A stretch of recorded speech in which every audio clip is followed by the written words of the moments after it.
naan, c'est la version asiatique et sans doute originale du pak-pak. Ce pain populaire en Asie centrale, mais aussi sur le sous-continent indien, est souvent servi avec une garniture. Chez Carthage, on le trouve au poulet, au kefta ou même en version suite. Le naan, c'est un pain plat d'origine d'Asie orientale. C'est un mot qui vient de l'ancien perse, qui veut dire pain, qui veut juste dire pain en fait, c'est ça. C'est ensuite quelque chose qui s'est propagé dans l'Asie orientale et notamment dans l'Inde. Et c'est pour ça que habituellement on considère le naan comme un pain indien, mais en fait c'est pas forcément un pain indien, c'est juste un pain plat. Voilà, un pain plat et nous on l'utilise dans nos produits pour le garnir de viande, de garniture généreuse, avec ici notamment du poulet, ou alors de la viande hachée, épicée, et puis composée aussi avec une cuisine plutôt fusion on va dire, avec des influences orientales.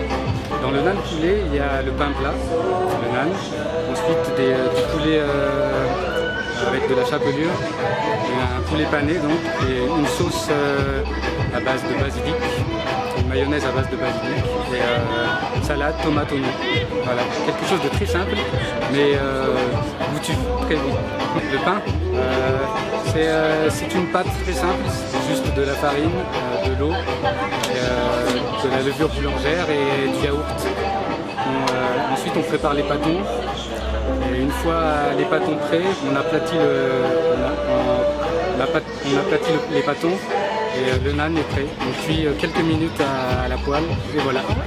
C'est très très simple. La recette du naan de Carthage s'inscrit dans un style de cuisine fusion. C'est un mélange de saveurs avec des influences orientales qui s'allient à des ingrédients méditerranéens. C'est une cuisine un peu fusion, c'est-à-dire qu'on a des influences orientales, mais on ne se limite pas à ça, on essaie de faire des créations vraiment originales.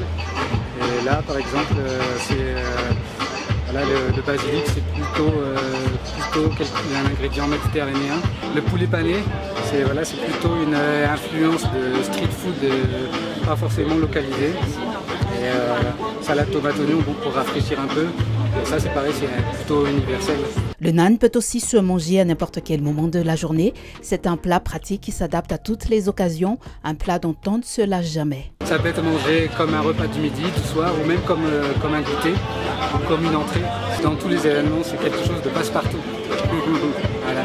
Et surtout, c'est quelque chose dont on n'a jamais marre.